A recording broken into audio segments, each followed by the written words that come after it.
What is Soulkiller? The original Soulkiller was invented by Alt Cunningham sometime in 2013 when she worked for a company called ITS. Alt initially envisioned Soulkiller as a way of electronically preserving the intellects of dying people. Soulkiller started as a matrix to contain artificial personalities. Alt was fascinated and awed to discover that the same matrix could contain living engrams, transfer them from computer to body and even back again. It was immortality. ITS wanted to weaponize it, thus she stopped her research. This is when Arasaka would also become interested in acquiring Soulkiller. The original Soulkiller had many flaws. It was a stationary program and its problem navigation data and decision subroutines required tremendous amounts of memory. Subsequently, it could easily be avoided and attacked. Soulkiller 1 would be destroyed following Johnny Silverhand's failed rescue attempt of Alt during the Arasaka Tower riot on April 13, 2013. However, this did not prevent Kei Arasaka from dreaming about a mobile weapon that could roam the net, lobotomizing his opponents. Consequently, he reactivated the project, using his own funding at the new Night City Tower, then under construction. Research began using Alt's notes and fragments of research material recovered from off-site storage, which suffered a mysterious fire only weeks after the first tower was destroyed. Most of the data was lost. The research process was slow and tortuous, but by late 2020, Soulkiller version 2 was ready for beta testing, just as the Shadow Wars began. Initially, Arasaka found itself outclassed in the ongoing net battles. Militech, through Morgan Blackhand's influence, managed to acquire the services of Rash Botmos, which compounded the situation. Arasaka responded by unleashing Soulkiller 2, and the tide of battle was instantly turned.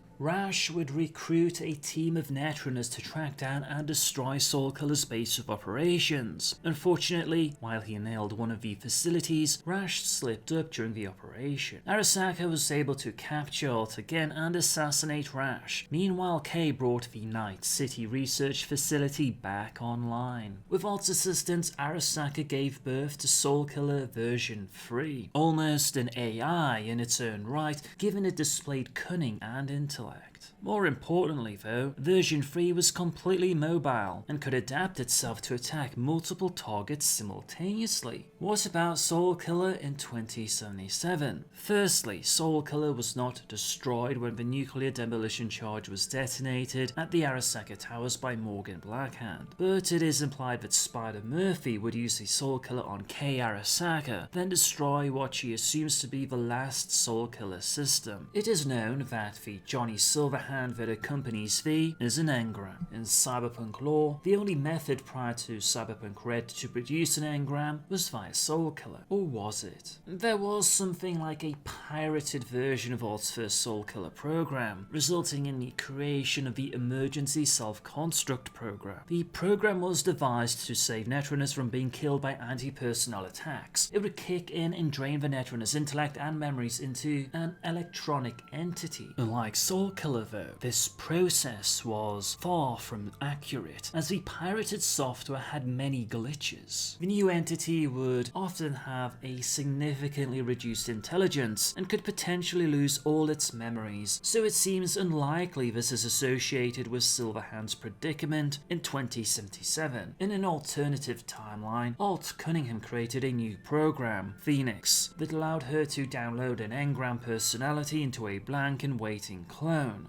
Unfortunately, it did not work, but that does not exclude the possibility of something similar being attempted in the 2077 timeline. Thank you for chipping in.